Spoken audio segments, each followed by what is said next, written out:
guys, in this video we are going to talk about runtime polymorphism.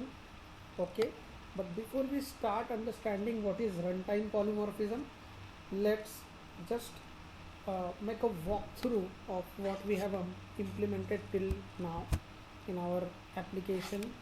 Okay, so we are doing a walkthrough of that, just a small revision, and then we will continue with the runtime polymorphism. Okay, now we are implementing our account system. So where we have this account class implemented first. So this account class is representing an account entity. So it's basically a base class. Base class means it is implementing the such properties as well as the methods which are applicable for more specific types like savings account, salary account, right? So we are going to create more specific versions of the account using this. So all the generic things we are implementing here in this account class. Our account class has account number, balance and interest rate. Out of these three properties, the interest rate is going to be common across all the accounts. So every customer's account opened in the bank would be represented with the account object. So every object is going to have the same interest rate applicable, hence interest rate we have defined as static, whereas account number and balance, these two are going to be always account specific or object specific. So every object can have different data in account number and balance, but in case of interest rate it is going to be common every time, right? Hence the interest rate is a static variable, whereas these two, as they are going to hold the object specific data, they are the instance variables here. These are the constructors. These are the three. This is the first way we can create an account object by sending in an account number. So where account number instance variable copy would be assigned with the user defined data you will send in. The balance would be 0, right? Then this constructor is the second way or second option where you will mention the balance, whereas the account number would be set to 100. This is the third option of creating an account object where you will send account number as well as balance. So whatever account number you want to have and the initial balance you want to put.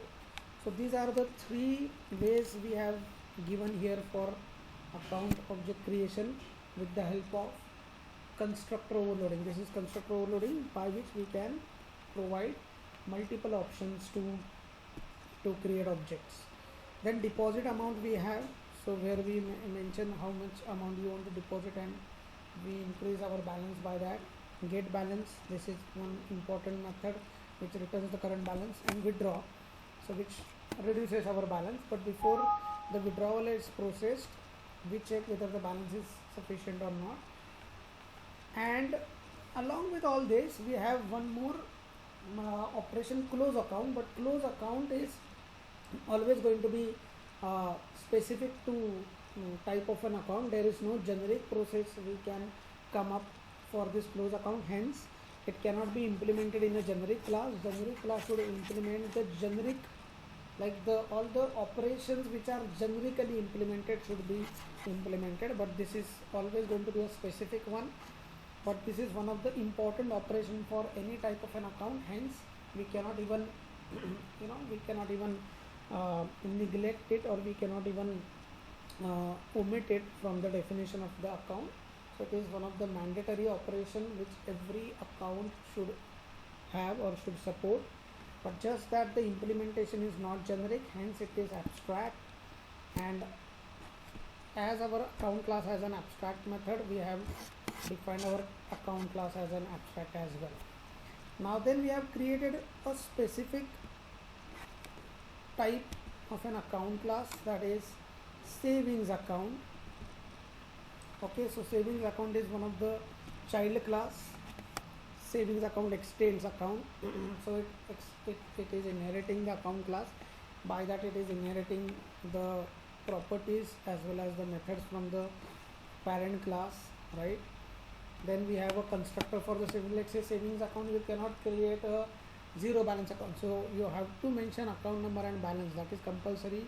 So we have implemented the constructor for account number, balance, whatever the data we are getting, we are just passing it to the parent class constructor by calling the parent class constructor with super keyword. The withdrawal of the withdraw amount operation of our savings account is a bit different than what is implemented in the parent and inherited by savings. So this the the generic implementation where we do not have any check that how much balance you are left with after the withdrawal. Are you leaving with the minimum 1,000 rupees in your account after processing the withdrawal? That check we do not have in the generic implementation, but that is something specific to the withdrawal operation for savings account. So savings account has overridden the method because it wants to change the implementation, hence it has overridden it. And as this close account is abstract in the parent class, it is abstract in the parent class, right? Hence it becomes compulsory for the child class to override it, right? So the child class, the savings account, has overridden this close account, whereas overriding the withdraw and other methods are not compulsory, but as the withdraw amount implementation is different in the savings account, hence it has overridden it. Now let's talk about our another child class, that is salary account. So we are now going to talk about the salary account now. So salary account we have here. So salary account, so again salary account, we have provided the constructor. So salary account cannot be created with the initial balance because your first salary is what your initial balance is, right? So at the time of creation you only need to mention account number, and that account number we are simply passing it to the parent class constructor and calling our parent class constructor. This one I'll show you which one. So this is the constructor we are calling, and we are just getting the account number set to the required data, and the balance would be 0 here, right? Now we are going to talk about what is runtime polymorphism here. Now let's understand runtime polymorphism. For that, let's go to our demo class where we have created our objects, account class objects. So I'll go to the account system demo, and here we are. Okay. Now here I have created a savings account object, ACT4 equal to new savings account, right? And 4,000 is what we are sending in. Now deposit amount, we are calling a deposit amount. So ACT4 dot deposit amount we are calling. So when we call this deposit amount, what will happen, what type of object it is of type savings account, right? So savings accounts, if it has any overridden form of this deposit amount, then it would be called, otherwise the implementation which it has inherited from the parent would be called. Now in the savings account we have not overridden the deposit, hence the deposit amount operation implemented in the parent inherited by the savings account would be called, right? That's fine. Now here withdraw amount. So withdraw amount, I am calling a withdraw amount now with the help of savings account. So withdraw amount is overridden in the savings account. So savings account change implementation for this withdraw amount would be called like with the help of ACT4 object, that is savings account object, parent's implementation of the withdraw amount will no longer be called now, because savings account has its own implementation. So always savings account's own implementation would be called when withdraw amount would be called with its object, right? Now we have created a salary account. So salary account deposit amount from the parent would be called. Withdraw amount also would, from the parent would be called, because salary account is not is not overriding the withdraw amount. So whatever the implementation from parent it has inherited for that withdraw amount operation, it would be called. Now let's talk about the runtime polymorphism. Now what is runtime polymorphism is, now what we will do here, a slight change. What we are doing here, we are specifically saying ACT4 is of type savings account and ACT5 is of type salary account. But now if I want to make use of a same reference variable, so reference variable, I just need to keep two different reference variables. If you see ACT4 I have to define with the savings account type, and in order to call the methods from the salary account, I need to create one more reference variable of type salary account. So can this be done with the help of single reference variable? So that's what now we are going to do. Now let's see. What I'll do is, okay, now what I'll do is, I'll create a single reference variable instead of two. Okay, so I'll say ACT6, only single reference variable. Whether I want to call the methods of savings or salary, I would be using this ACT6 only. I'll say common or only one reference. I'll just give some different name. Now what this only one reference variable need to hold, it need to hold the objects of saving as well as salary. So it should be capable of holding the object of savings or salary, both. Whereas this ACT4, we are defining its type as savings account, so it can only hold an object of savings account class, because we are being very specific here with respect to the type of a variable. But I want this variable to be capable of holding salary account as well as savings account. Okay, so both kinds of objects I should be able to store in this variable. So what should be type of this variable then? Here the types are very specific. Savings account ACT4, so it can hold savings account object. Here ACT5's type is salary account, so it can hold salary account object. So ACT5 cannot hold savings account object, or ACT4 cannot hold salary account object. Why? Because their types are very specific here.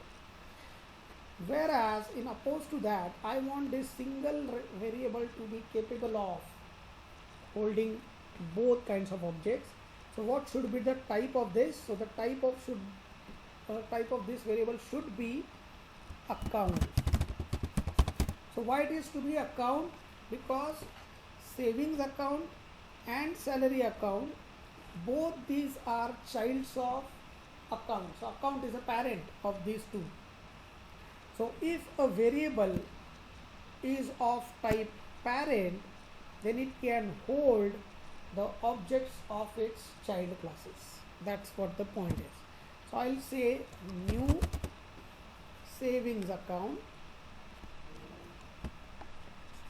Okay, so I'll just say new savings account.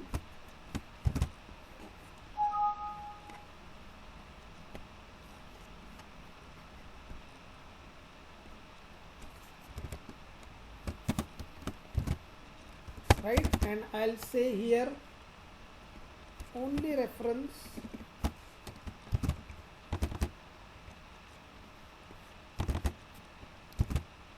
equal to, sorry, only reference dot deposit amount or withdraw amount, we will call withdraw amount, and I will say IV. Now what will happen here is, this withdraw amount, which version of the withdraw amount would be called depends upon what kind of an object this only reference variable is currently holding. So this is holding currently an object of savings account class.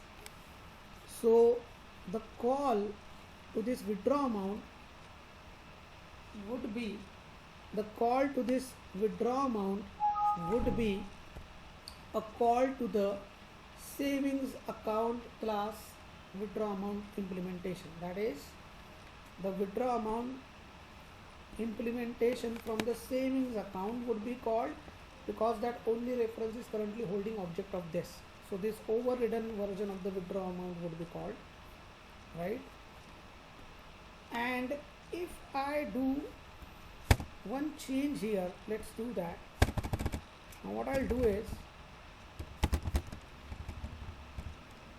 okay, I'll just make it more simpler here. Control C. We'll just put initial value null, and we will just save the, assign it the object like this, right? So first the reference variable we have defined with the initial null value, then to that we are just assigning the savings account object.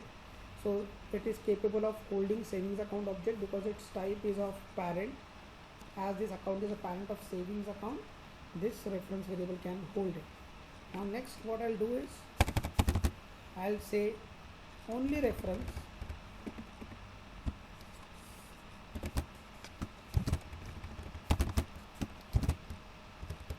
now I'll say salary account. So I'm just calling the constructor of salary account, wherein I just need to send in the account number, right? And now I'll put a same statement, only reference dot withdraw. Now here if you see, the withdraw amount call is again here with the reference of this variable, but which version of the withdraw amount would be called now, as it is currently holding a salary account object. So the withdraw amount version implemented in the salary account would be called. So meaning is, like the same statement, you can see the statement is same.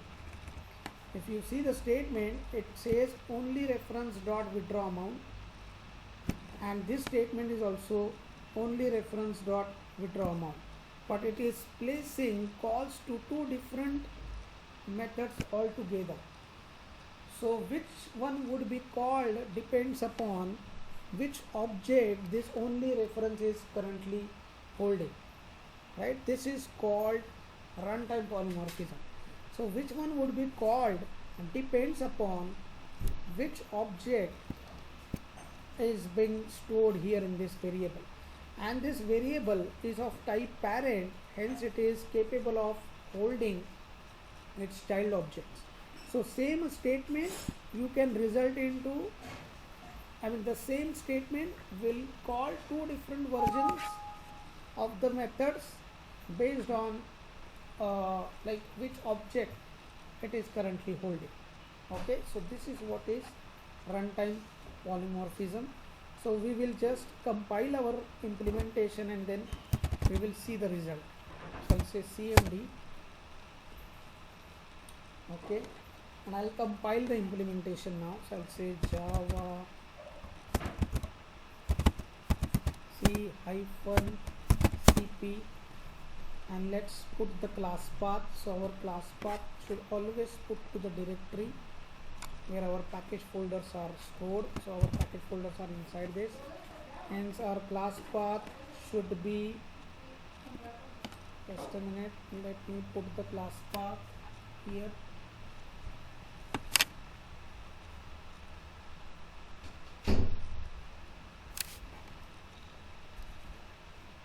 Let me put the class path.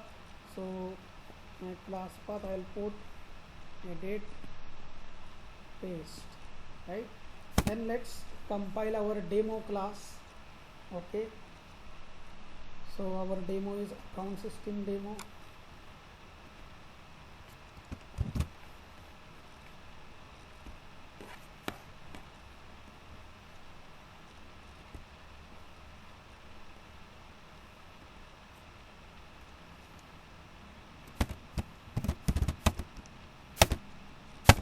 Let's compile.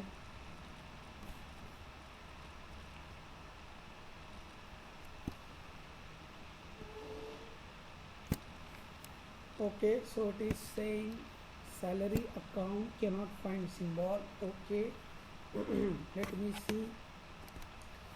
So the problem is, while compiling this demo class over here, it is not able to find this symbol salary account. Let's see what is the reason. The reason is, you can see we are importing from types of accounts, we are only importing savings account, but from the same package we are not importing the salary account. So either I have to say here types of accounts dot salary account, or I'll say import all the classes star. So star will import saving as well as salary both, right? Now I'll simply say CLS and I'll compile it again.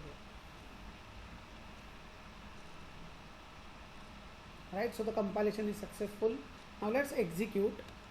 So I'll say account system demo dot account system. This is our package name dot class name, right? And we will say Java space hyphen CP instead of Java C. We'll say Java.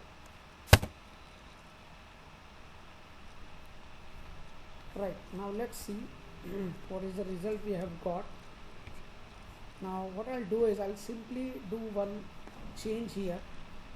So just to understand like which version of the method is getting called. So I'll just put a sys out here in this implementation. Okay, so I'll say system dot out dot println withdraw amount implemented in savings account, and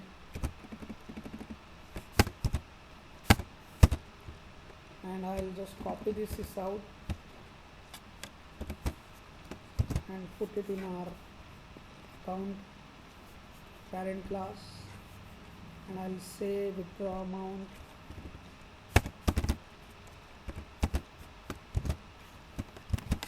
implemented in account class, right? So just to understand after running which one is being called. Now let's compile the implementation and then we will run it. So I'll compile the whole application.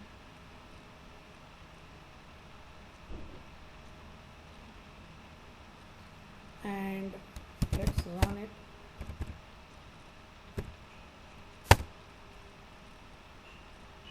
Now you can see the first is withdraw amount implemented in account class. So if you see our demo class now, let's go to the demo class. So in the demo class, what we are doing is, let me save this and let me just put one more sys out, system dot out dot println, and I'll put one more sys out, runtime sorry not easy.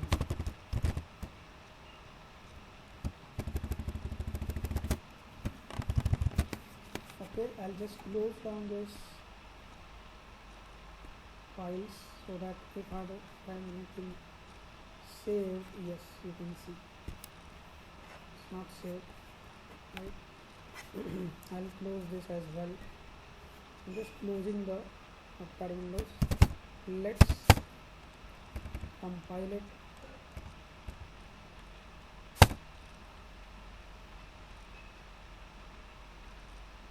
And then we will execute. Now let's execute.